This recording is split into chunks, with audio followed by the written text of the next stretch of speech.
At ito naman yung pagkakarwas. Engine wash pala. Ayan, lilinisan lahat ng buong makina na yan. Pero yun lang naman na kayang abutin. Yung pinakailalim hindi na yun kasi lagi namang nadudumihan yan.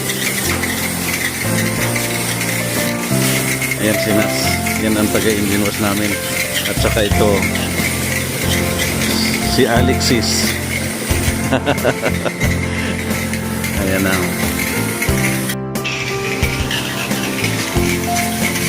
Yung ini-spray na yan, degreaser yan. Pangalis ng mga langis, alikabok, mga langis-langis sa labas ng makina. Ini-sprayan yan para lumambot. Pagkatapos yan, ini-sprayan ulit ng tubig. Yan ang procedure ng pag-engine wash.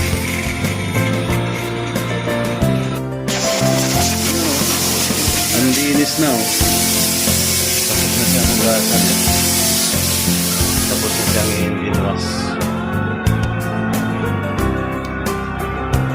Tingnan mo naman, napakalinis niyan. Ayan, oh.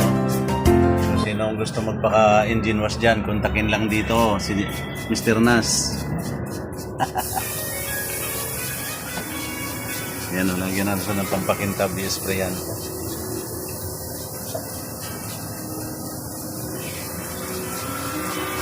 Ras, sama natin to sa YouTube, ha? Sige na. Ayan, oh. Ayan ang magaling namin taga-engine wash.